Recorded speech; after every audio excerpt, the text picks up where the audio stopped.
অনুরাগের ছোঁয়া ধারাবাহিকের আজকের পর্বে দেখতে পারবো সূর্য বাইরে এসে বলে জোর অপারেশন সাকসেসফুল হয়েছে। একটু পরে দীপাকে যে ডক্টর দেখেছিল সে বলে দীপার অনেক ব্লাড বের হয়ে গিয়েছে, সেজন্য ইমিডিয়েটলি ওনার ব্লাডের দরকার। চারু সূর্যকে বলে তুমি একা কোথাও যাবে? তখনই সাক্ষ্যদীপ বলে উনি একা নন, ওনাকে যে ডাক্তারবাবু বলে ডাকে তাকে সুস্থ করার জন্য আমিও ওনার সঙ্গে যাব।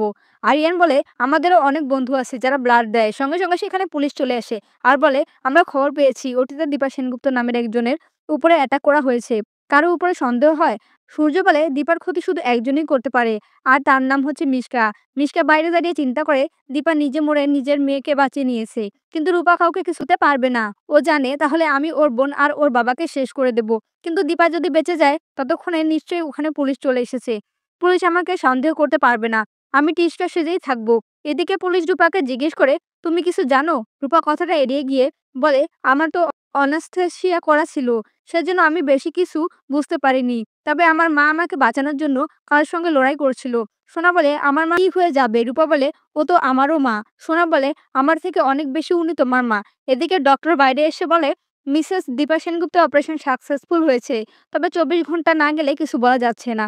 অন্যদিকে রূপা নিজের চোখ খুলে সবার আগে তার মাকে দেখতে চায়। সূর্য বলে তোমার মায়ের কাছে আমি তোমাকে নিয়ে যাব। তখন সোনাও এগিয়ে আসে দীপার কাছে গিয়ে। এতগুলো বছর পরে রূপা যখন নিজের মাকে দেখে চোখের জল আটকে রাখতে পারে না।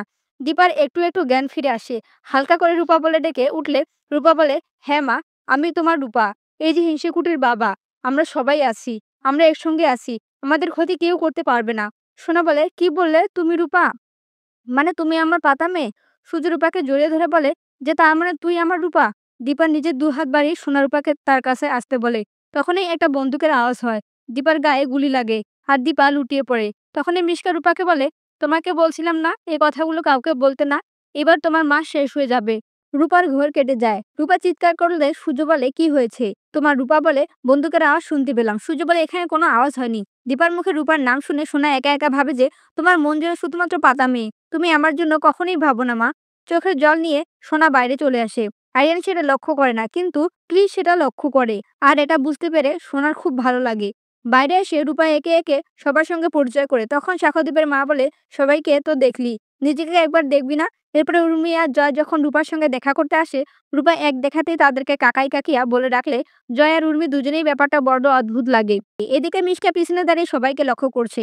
নার্স যে হসপিটালে সবার মাঝখানে একটা জিনিস ছুঁড়ে ফেলে, আর সেখান থেকে ধোঁয়া উঠলে চারিদিকে ধোঁয়া হয়ে গেলে সবাই সন্দেহ করে যে হসপিটালে হয়তো আগুন লেগেছে।